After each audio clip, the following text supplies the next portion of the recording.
Class Ayesha और समीरा।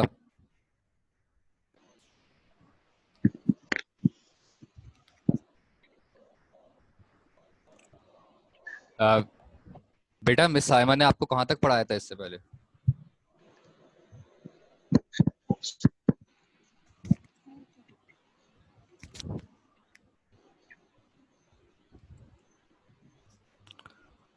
बेटा आवाज आ रही है?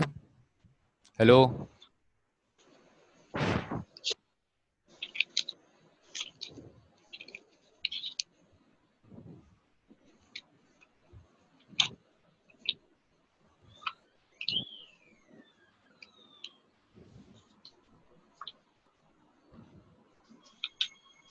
सर उन्होंने तो दूसरा या तीसरा शुरू करवा दिया था, लेकिन आप अगर हो सके तो फर्स्ट सेम करा सकते हैं, क्योंकि कुछ क्लासेस थी जो लोड शेडिंग वजह से ले नहीं सके थे।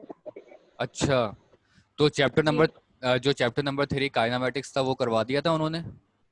जी, शायद उन्होंने स्टार्ट तो वो करवा दिया था, बट मैं कुछ क्लासेस नहीं ले सकी थी क्योंकि लोड शेडिंग का बहुत ज्यादा मसला हो रहा था sir.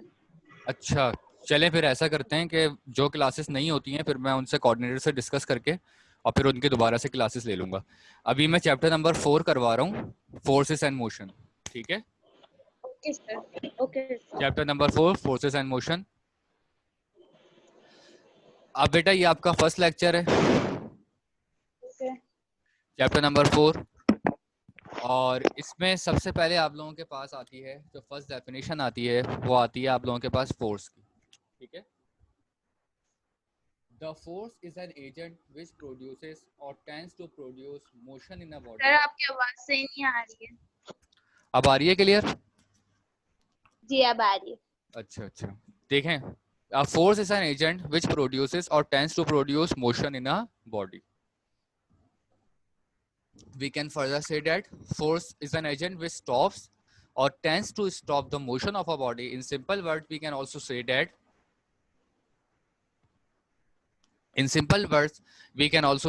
force is an agent which changes or tends to changes the state of an object.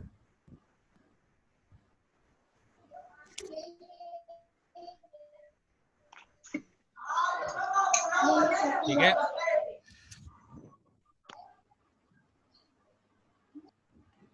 तो बेटा सबसे पहले जो जो है फोर्स क्या, कोई भी ऐसा एजेंट जो किसी भी ऑब्जेक्ट या किसी भी बॉडी में मोशन प्रोड्यूस करने के लिए इस्तेमाल हो तो उसको हम फोर्स कहते हैं। फॉर एग्जाम्पल, एक बॉल आ रही है, आपने उसको कैच कर लिया या हाथ से रोक दिया, तो ये क्या अप्लाई करा आपने इसमें? फोर्स।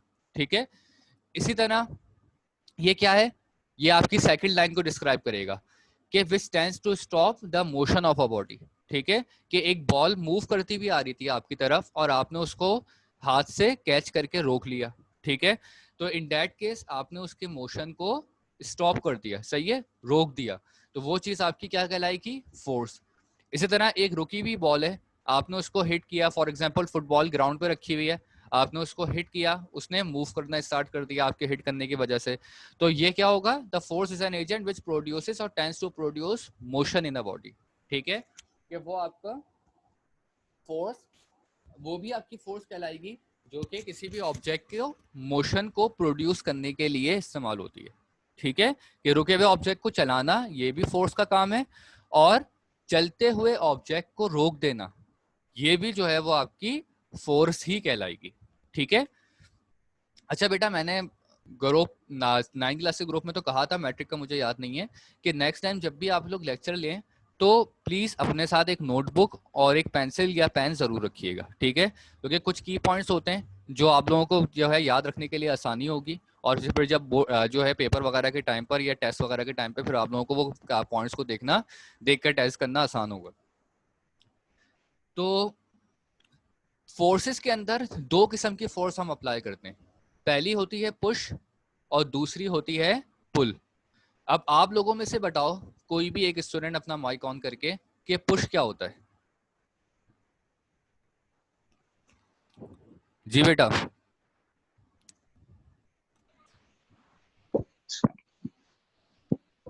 सर किसी भी चीज को धक्का देना, आगे की तरफ करना। ठीक है, देख समीरा ने आंसर कर दिया। अब बेटा अलिश्मा और आयशा में से कोई भी एक बताएं, पुल क्या होता है?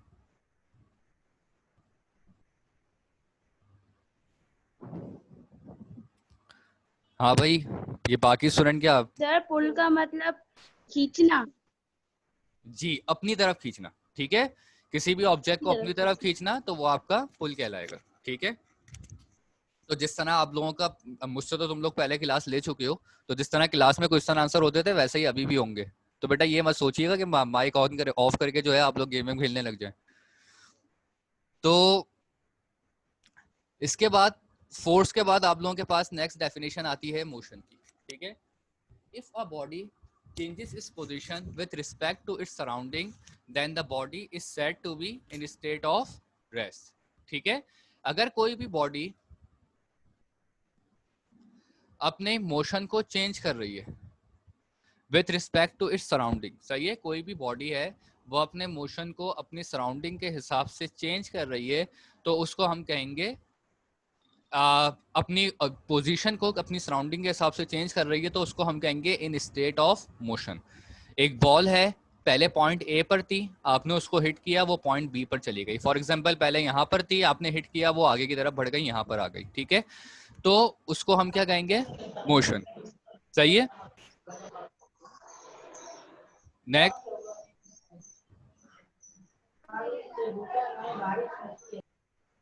नेक्स्ट है आपका रेस्ट।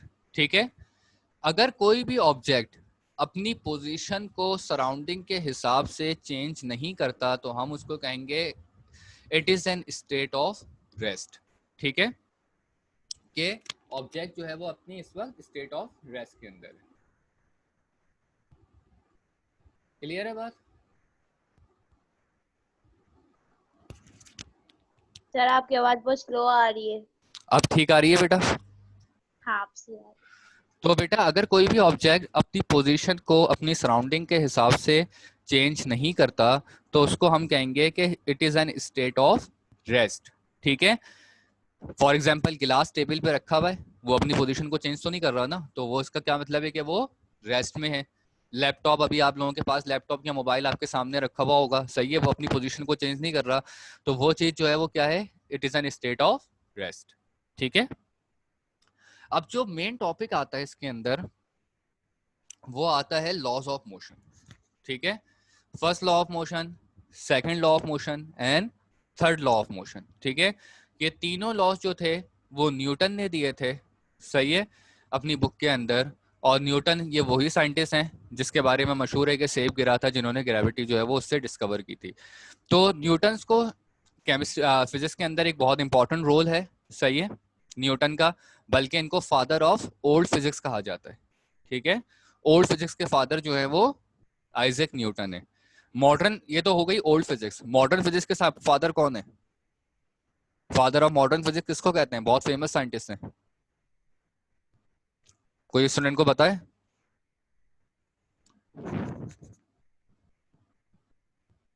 हाँ भाई,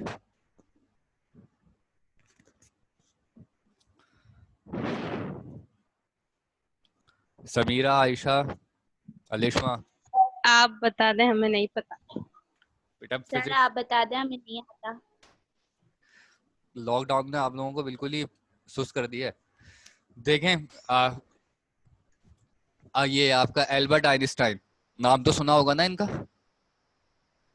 तो ये वही है एल्बर्ट आइंस्टाइन जिनको जो है वो फादर ऑफ मॉडर्न फिजिक्स कहा जाता है। ठीक है, आपकी फिजिक्स के अंदर तो सिर्फ चैप्टर नंबर 19 में इनका जिक्र है, वरना वैसे जो है इनका फिजिक्स में काफी अहम रोल है। न्यूटन का जिक्र तो बार बार आएगा। तो आपके पास Newton first law of motion is also known as law of inertia. अब एक बात बेटा आप लोग जरूर जहन में रखिएगा कि ये जो Newton first law of motion है इसको हम लोग लॉ ऑफ इनर्शिया भी कहते हैं। ठीक है, ये एग्जाम में बाज दफा इसका नाम चेंज होकर आ जाता है, फर्स्ट लॉ ऑफ मोशन के बजाय वो आपको ये क्या कह सकते हैं कि state and explain law of inertia. ठीक है, state and explain law of inertia. ठीक है, तो आप लोग जो है वो इससे कंफ्यूज मत होइएगा, लॉ ऑफ इनर्शिया और न्यूटन ये आपका फर्स्ट लॉ ऑफ मोशन एक ही है। तो इसकी स्टेटमेंट क्या है?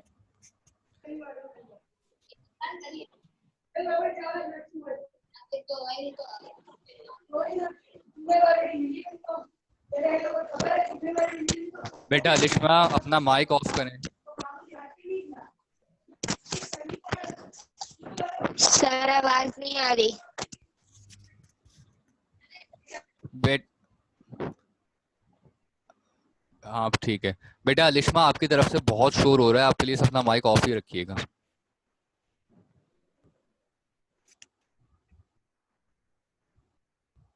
देखिए बेटा, इसकी स्टेटमेंट है फर्स्ट लॉ ऑफ मोशन की। अब आवाज क्लियर है सबको? Everybody continuous its state of rest or uniform motion in a straight path until it is acted upon by an external or unbalanced force to change its state of rest or uniform motion। ठीक है, देखिए बेटा, इस law के मुताबिक Newton आपको बोलना है कि कोई भी ऑब्जेक्ट कंटिन्यूसली अपनी स्टेट ऑफ रेस्ट में रहता है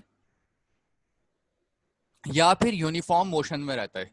देखें, रेस्ट की स्टेट तो आप लोगों को पता है क्या होती है। कंटिन्यूसली स्टेट ऑफ रेस्ट का मतलब है कि एक चीज रखी हुई है तो वो बिल्कुल रखी हुई है। और यूनिफॉर्म मोशन का मतलब क्या है? मोशन को आप लोगों को पता है मूवमेंट, और यूनिफॉर्म मोशन का मतलब है एक पर्टिकुलर स्पीड के हिसाब से मूवमेंट। ठीक है, एक पर्टिकुलर स्पीड के हिसाब से मूवमेंट जो है वो आपकी यूनिफॉर्म मोशन कहलाएगी। ठीक है, तो according to this law, law of inertia, के कोई भी object continuously state of rest में रहेगा या फिर यूनिफॉर्म मोशन में रहेगा अंटिल कोई अनबैलेंस फोर्स उसकी स्टेट ऑफ रेस्ट को या फिर मोशन को चेंज ना करे।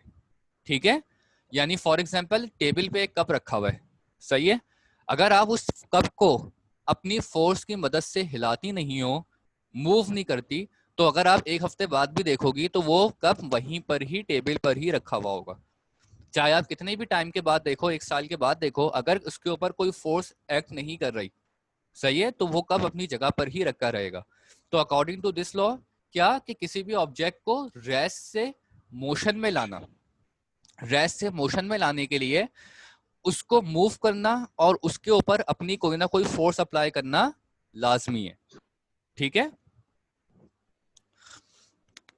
सेकंड चीज जो इसमें वो बोलना है वो क्या कि कोई भी ऑब्जेक्ट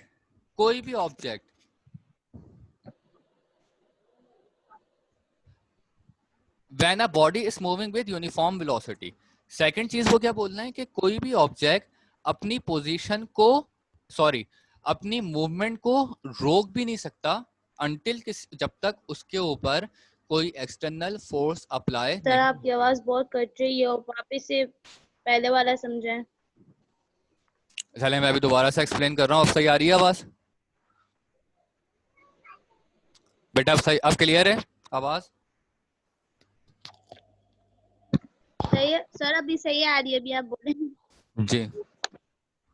देखें, पहला वाला पॉइंट क्या है? When a body is at rest. इस एक्सप्लेनेशन के अंदर इस लॉ के दो पार्ट्स हैं। पहला क्या? When a body is at rest, तो कोई भी object continuously state of rest में रहता है अंटिल उसके ऊपर कोई एक्सटर्नल फोर्स अप्लाई नहीं हो। फॉर एग्जाम्पल टेबल पे कप रखा हुआ है तो वो कंटिन्यूसली रखा रहेगा अंटिल उसके ऊपर कोई एक्सटर्नल फोर्स अप्लाई ना हो। आप उसको एक हफ्ते बाद देखो तब भी वो अपनी जगह पर ही रखा रहेगा, एक साल बाद देखो तब भी वो अपनी जगह पर ही रखा रहेगा, क्योंकि उसके ऊपर कोई एक्सटर्नल फोर्स अप्लाई नहीं हो रही तो वो अपनी जगह से मूव भी नहीं करेगा। तो ये तो जो है वो इसका पहला लॉ है, सही है, लॉ का पहला हिस्सा है। दूसरा हिस्से में क्या है? देखें, ये वाला हिस्सा तो बहुत सिंपल सा है, सबको पता है कि एक ऑब्जेक्ट जो है वो रुका हुआ है तो वो रुका रहेगा, ठीक है। लेकिन इसका दूसरा हिस्सा क्या है इस लॉ का? वो ये कि अगर किसी ऑब्जेक्ट पर, अगर एक ऑब्जेक्ट चल रहा है, मूव कर रहा है, तो उसको रोकने के लिए भी फोर्स की जरूरत होती है, ठीक है। अगर हम उसके ऊपर फोर्स अप्लाई नहीं करेंगे तो वो रुक भी नहीं सकता, ठीक है, वो कंटिन्यूसली चलता रहेगा।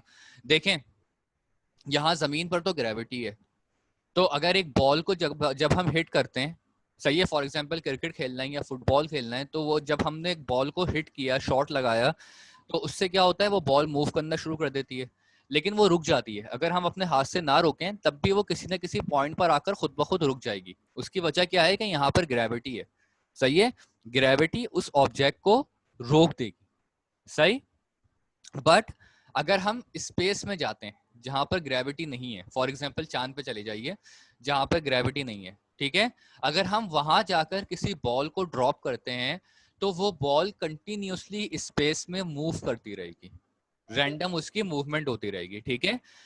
उस बॉल को, क्योंकि वहां पर ग्रेविटी नहीं है और कोई दूसरा ऑब्जेक्ट भी नहीं है जो उस बॉल को रोक सके, तो इस वजह से उसकी मूवमेंट कंटिन्यूसली होती चली जाएगी अंटिल कोई एक्सटर्नल फोर्स उसके ऊपर अप्लाई ना हो कि उसको वो रोक दे, ठीक है।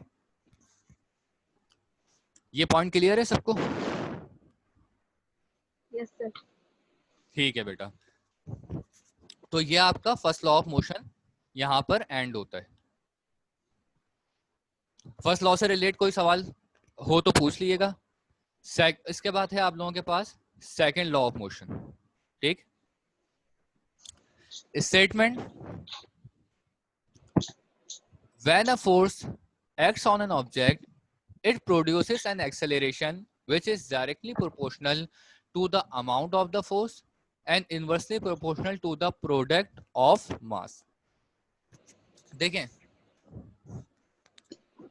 अब सेकंड लॉ ऑफ मोशन आपका है, वो कह रहे हैं कि अगर किसी ऑब्जेक्ट पर when a force acts on an object, ठीक है, अगर कोई फोर्स किसी ऑब्जेक्ट पर अप्लाई होती है, फॉर एग्जांपल एक ऑब्जेक्ट चल रहा है, सही है, उसके ऊपर हम कोई फोर्स अप्लाई कर रहे हैं, एक ऑब्जेक्ट रुका हुआ है या चल रहा है, दोनों सूरतों में हम उसके ऊपर एक फोर्स अप्लाई कर रहे हैं। तो फोर्स जब अप्लाई होती है तो उसके ऊपर दो किस्म के फैक्टर्स अप्लाई होते हैं, ठीक है। पहला फैक्टर क्या, the force acceleration which is directly produce, force आपकी एक्सेलरेशन प्रोड्यूस करेगी। सबसे पहले तो एक्सेलरेशन क्या होती है, क्योंकि आप लोग चैप्टर 3 पढ़ चुके हैं, तो एक्सेलरेशन क्या होती है?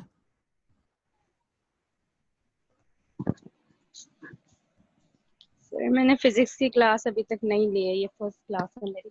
अच्छा, और आयशा आपका? सर मेरा भी यही मसला है। अच्छा, बहरहाल सर आप चले, ही बता दें। देखें, एक्सेलरेशन कहते हैं rate of change of velocity को, सही है।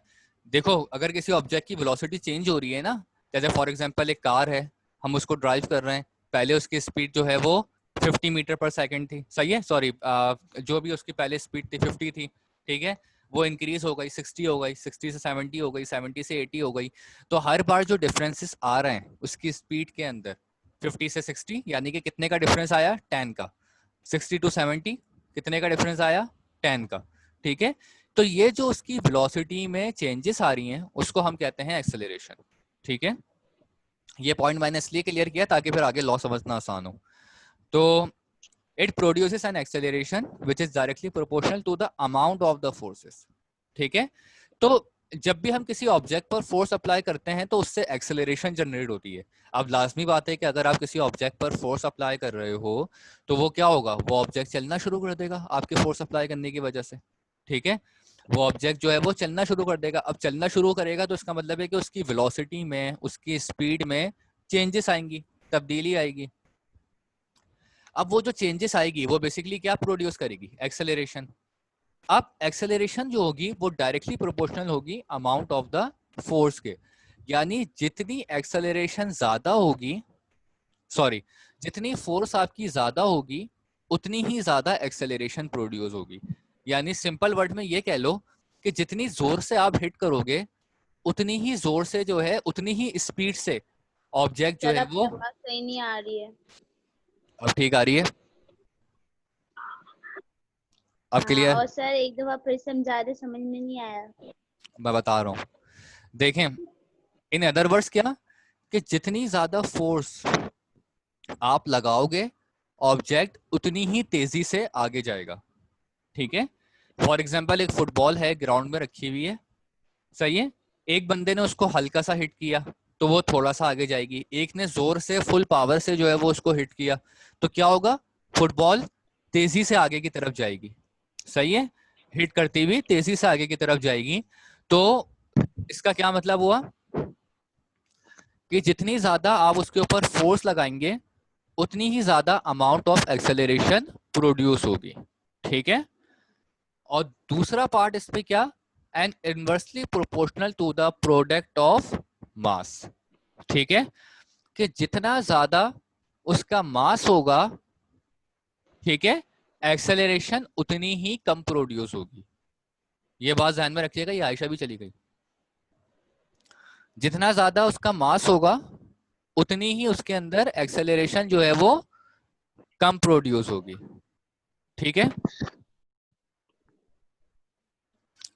यानी कि एक हैवी ऑब्जेक्ट है, सही है। अब आप ये बताएं, इसमें सिंपल सा, कि एक बॉल है, ठीक है, एक बॉल का वेट है 1 kg और एक दूसरी बॉल है उसका वेट है फॉर एग्जांपल 10 kg, सही है। मैं दोनों बॉल्स आप लोगों के हाथ में पकड़वाता हूँ और बोलता हूँ कि दोनों को आपको उछाल कर बाहर फेंकना है, सही है, या दूर फेंकना है। कौन सी बॉल ज्यादा दूर तक जाएगी, 1 kg वाली या 10 kg वाली? 10 kg। 10 kg दूर तक जाएगी? नो नो नो 1 kg है। 1 kg दूर तक जाएगी, क्यों? रीजन उसका?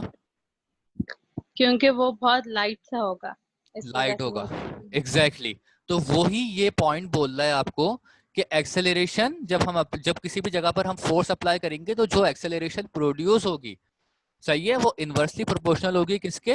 Product of mass.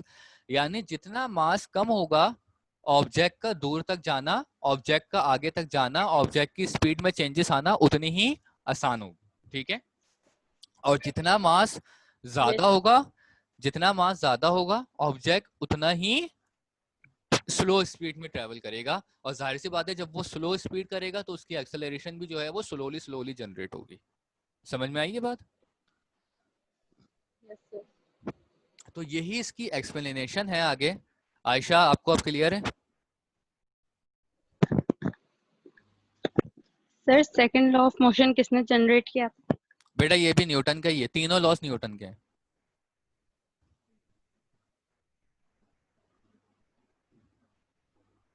Ji Ayesha.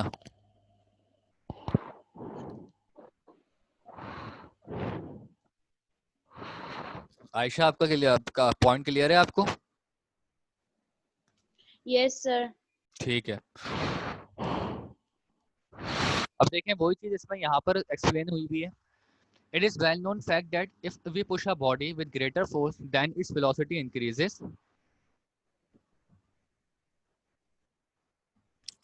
It is well known fact that if we push a body with greater force, then its velocity increases and changes of velocity take place in the direction of the force. सही है कि अगर हम body को push करते हैं ज्यादा force से तो वेलोसिटी भी उतनी ही इंक्रीज होगी और डायरेक्शन ऑफ फोर्स के हिसाब से होगी। यानी जिस डायरेक्शन में हम फोर्स अप्लाई कर रहे हैं उसी डायरेक्शन में जो है वो उसकी वेलोसिटी जनरेट होगी। ठीक है, दूसरी बात, if we apply a certain force F on a mass M, then it's move with certain velocity in the direction of the force.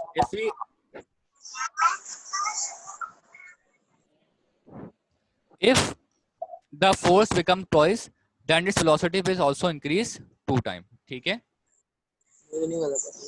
यानी कि बेटा इस्माइल अपना माइक ऑफ रखें, कि जितना जो है हम उसके ऊपर फोर्स अप्लाई कर रहे हैं उतनी ही आपकी वेलोसिटी होगी। यानी अगर हम फोर्स 1 टाइम अप्लाई कर रहे हैं तो वेलोसिटी भी 1 टाइम इंक्रीज होगी, और अगर हम फोर्स 2 टाइम्स अप्लाई कर रहे हैं तो वेलोसिटी भी जो है वो आपकी 2 टाइम इंक्रीज होगी। ठीक है, और वेलोसिटी इंक्रीज होने का मतलब है कि एक्सेलरेशन भी उसकी इंक्रीज होगी। ठीक है, अब एक बात बेटा जहन में रखिएगा कि डायरेक्टली प्रोपोर्शनल और इनवर्सली प्रोपोर्शनल का बेसिक डिफरेंस क्या होता है। डायरेक्टली का मतलब ये होता है, क्योंकि यहाँ पर देखें 2 वर्ड आप लोग इस्तेमाल देख रहे हैं, एक है डायरेक्टली प्रोपोर्शनल और दूसरा है इनवर्सली प्रोपोर्शनल। डायरेक्टली प्रोपोर्शनल में क्या होता है कि अगर एक चीज की वैल्यू बढ़ रही है तो दूसरी की भी वैल्यू बढ़ेगी। सही है, एक चीज की वैल्यू कम हो रही है तो दूसरी की वैल्यू भी कम होगी। जैसा कि इसका पहला पार्ट है कि जिस तरह जो है वो एक्सेलरेशन प्रोड्यूस होगी, तो जितनी ज्यादा एक्सेलरेशन, जितनी ज्यादा फोर्स लगाएंगे उतनी ही ज्यादा एक्सेलरेशन प्रोड्यूस होगी। जबकि दूसरा पॉइंट क्या है, इनवर्सली प्रोपोर्शनल। इनवर्सली प्रोपोर्शनल का मतलब होता है कि अगर एक चीज की वैल्यू बढ़ रही है तो दूसरी चीज की वैल्यू क्या होगी, कम हो जाएगी। सही है, यानी जितनी आप लोग ज्यादा फोर्स लगाएंगे, जितनी ऑब्जेक्ट का मास ज्यादा होगा, एक्सेलरेशन उतनी ही कम होगी। जैसा कि आप लोगों को एग्जांपल दी थी अभी कि 1 kg और 10 kg की बॉल को थ्रो करना, तो 1 kg वाली बॉल ज्यादा दूर तक जाएगी क्योंकि उसका मास जो है वो कम है, और 1 kg वाली बॉल की स्पीड भी ज्यादा होगी।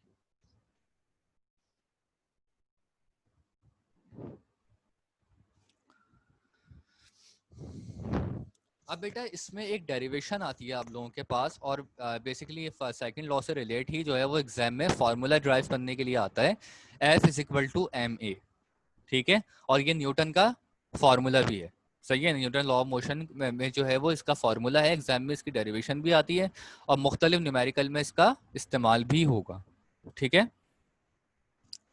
तो derivation, according to the Newton's second law of motion, when a force acts on an object, it produces an acceleration which is directly proportional to the amount of the force.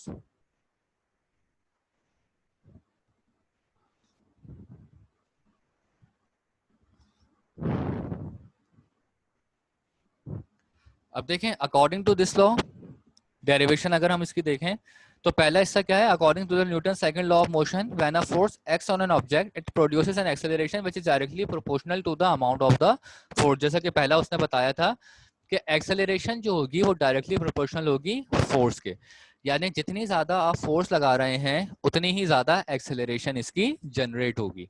तो हम यहाँ पर ये directly proportional का sign है, तो A is proportional to F हो गया, जिसको हमने नाम दे दिया इक्वेशन नंबर 1 का, ठीक है।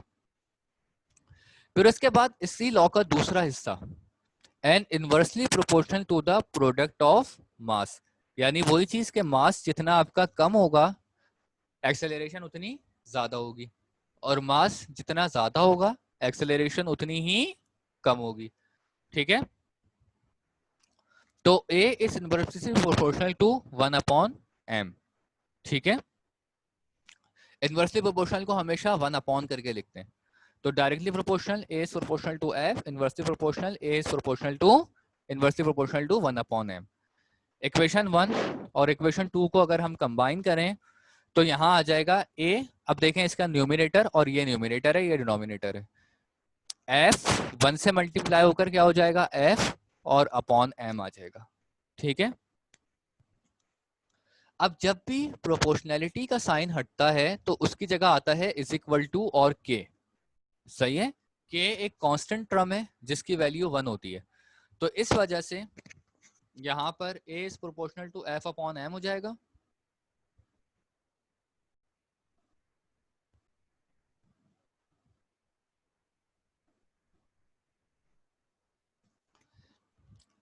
A is proportional to, A is proportional की जगह पर आ जाएगा यहाँ पर इज इक्वल टू और K, तो A is equal to K F upon M हो जाएगा, सही है। अगर हम K की वैल्यू 1 रखते हैं